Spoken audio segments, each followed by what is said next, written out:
friends, we are going to do an art project today where we're going to make a flower called a daffodil. This is a real daffodil. Have you seen one before? They are beautiful. They have a long green stem and they have a bright yellow flower. Usually they're bright yellow. I have seen some daffodils that have a lighter yellow or almost white actually. Daffodils have these pretty petals around the outside and then they have this middle part that actually sticks out. Daffodils only grow in the spring. So if you want to see a daffodil, you have to be out looking in the springtime. They don't last all summer. All right, and I'll show you how we're going to make a picture of a daffodil. We're going to make one that looks like this. All right, so I'll show you what you need. You need a piece of paper to be your background. I just have a white paper, but you could use any color you want. It could be blue or purple, whatever you wish.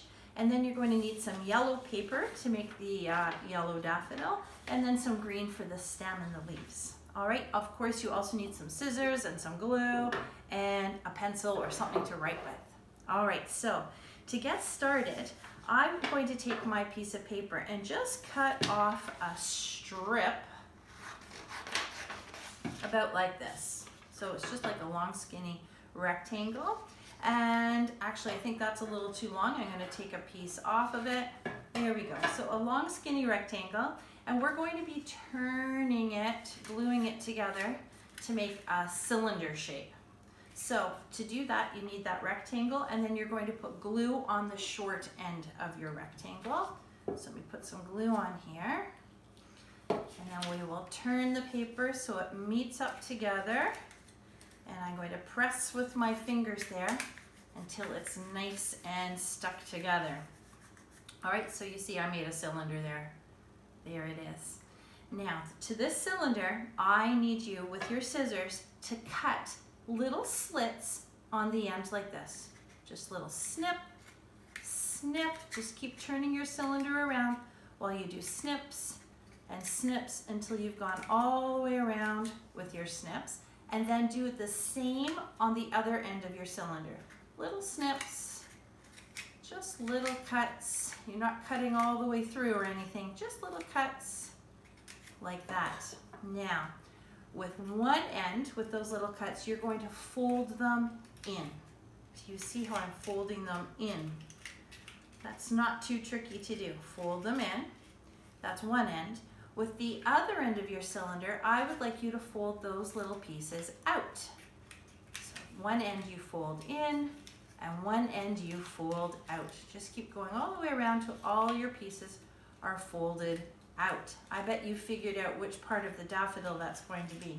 That's going to be this part that sticks out. So do you see how the petals of the middle part stick out?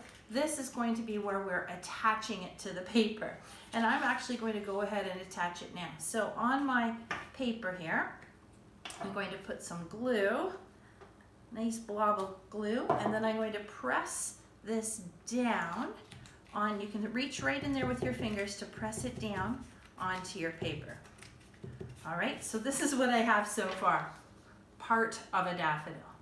And I put it up near the top, not at the very top, but near the top, so that I have room then to put the stem after.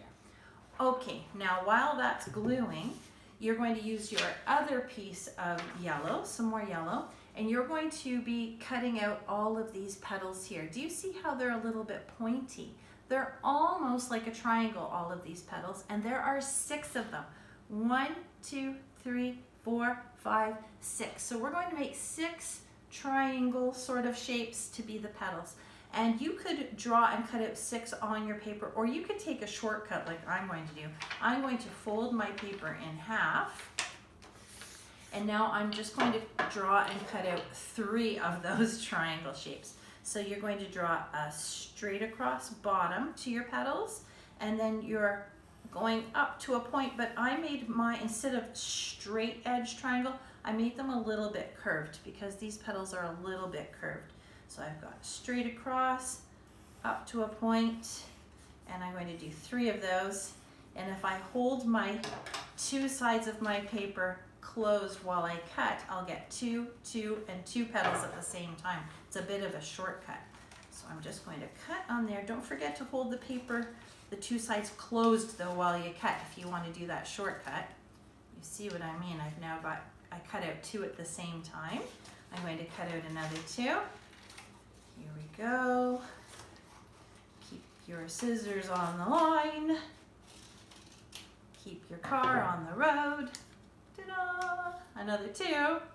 And let's cut out two more at the same time. There we go. It's almost like a triangle shape, right? Almost. It's just that instead of straight sides here, I curved them a little bit, and I should have another two. Yes, I do. All right, so now I'm going to glue those around the center part of my daffodil. So I'm going to put some glue on one of these petals, and I'm going to tuck it in as close as I can to the middle, just like this. I'm going to put glue on another petal, and I'm going to overlap it with the first petal I put on. So I'm not putting it too far apart. I'm actually making them go on top of each other just a little bit. So now I've got two petals.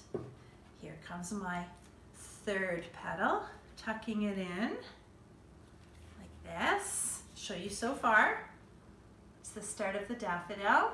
Let's keep going on those petals. I'll keep gluing them on, overlapping with the petals that are already there. I've got two more. One more. Keep overlapping. You can even tuck it under that middle part a bit if you can. And then the last one, tucking it in right here. I'll show you how that's looking. See how that looks like the top part of the daffodil flower here. All right, so next we need that long green stem. So that's why I suggested a green paper. And I am just going to cut a long skinny strip here to be my stem. It's even too long for my paper, so I'm going to cut a piece off like this, and I'm going to glue that on. And I would like to tuck it underneath that petal to make it look more realistic. There we go. And you could have it just like that. My daffodil here doesn't have any leaves. When I picked it out of the garden, the leaves stayed behind. But daffodils actually have long, skinny leaves. So you could cut out some long, skinny triangles. Really long and skinny. Sort of like this, right? Ooh, long, skinny triangle. I'm going to do two of those. They don't have to be perfect. And those are going to get glued on as well. Here we go. One more. And I believe we have a good looking daffodil. All right, have fun making your spring daffodil.